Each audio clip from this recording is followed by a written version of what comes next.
saya Veronica Andrawati. Hari ini kita akan belajar tentang sistem pencernaan. Oke, baik.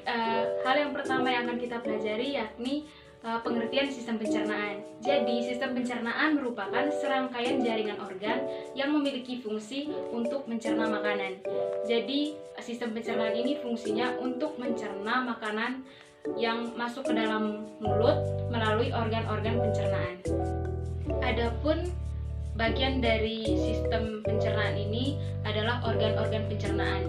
Organ yang pertama yakni mulut, yang kedua kerongkongan, selanjutnya lambung, dari lambung akan ke usus halus, kemudian ke usus besar, dan yang terakhir ke anus. Jadi itu adalah organ-organ yang terlibat dalam proses pencernaan makanan. Selanjutnya kita akan mempelajari organ pencernaan yang pertama yakni mulut. Nah, di dalam mulut itu terdapat tiga hal penting. Yang pertama itu ada gigi, yang kedua ada lidah, dan yang ketiga ada kelenjar ludah. Nah, gigi itu berfungsi untuk memotong makanan sehingga mudah ditelan. Kemudian kelenjar ludah itu berfungsi untuk menghasilkan enzim petialin yang dimana mengubah karbohidrat menjadi glukosa. Terus yang ketiga itu ada lidah yang berfungsi untuk membolak-balikan makanan dan juga sebagai pengecap rasa makanan. Organ selanjutnya yakni kerongkongan. Nah, kerongkongan ini merupakan penghubung antara mulut dengan lambung. Di dalam kerongkongan ini akan terjadi gerakan peristaltik, yakni gerakan untuk meremas dan mendorong makanan menuju ke lambung. Organ selanjutnya yakni lambung. Nah, di lambung ini ada tiga bagian penting. Yang pertama itu kardiak. Kardiak ini merupakan organ yang berbatasan langsung dengan kerongkongan. Selanjutnya itu ada fundus yang merupakan bagian dari tengah lambung, dan yang terakhir itu ada pilorus yang berbatasan langsung dengan usus 12 jari. Di dalam lambung ini terdapat beberapa enzim pencernaan. Yang pertama itu ada HCl.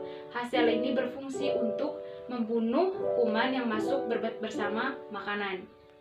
Selanjutnya itu ada enzim pepsin.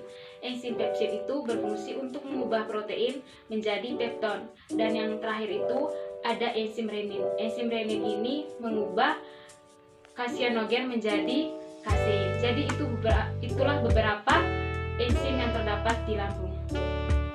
Oke, organ selanjutnya yakni usus halus. Nah, di usus halus ini terdapat jonjot-jonjot usus. Jonjot-jonjot usus ini berfungsi untuk menyerap sari-sari makanan. Nah, ada tiga bagian di dalam usus halus, yakni yang pertama itu duodenum atau usus 12 jari, kemudian jejunum atau usus kosong, dan yang ketiga itu ileum atau usus penyerapan. Di usus halus ini akan diserap sari-sari makanan dan dicerna dengan menggunakan beberapa enzim. Nah, enzim yang pertama itu ada enzim lipase yang berfungsi untuk mengubah lemak menjadi asam lemak atau gliserol. Yang kedua itu enzim maltase yang berfungsi untuk mengubah maltosa menjadi glukosa. Yang ketiga enzim laktase yang mengubah laktosa menjadi glukosa. Oke, baik. Organ selanjutnya yakni organ usus besar. Nah, usus besar ini berfungsi untuk menyerap kembali air.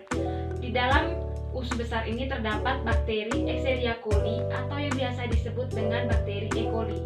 Bakteri ini berperan penting dalam pembusukan sisa-sisa makanan sehingga menjadi feses, dan juga berperan penting untuk pembuatan vitamin K yang berperan penting untuk proses pembekuan darah.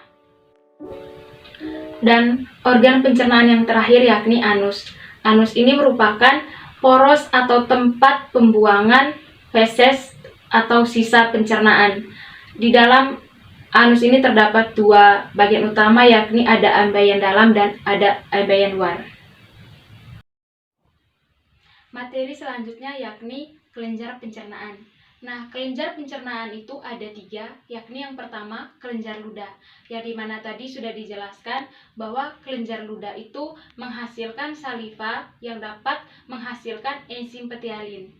Selanjutnya yakni kelenjar pankreas.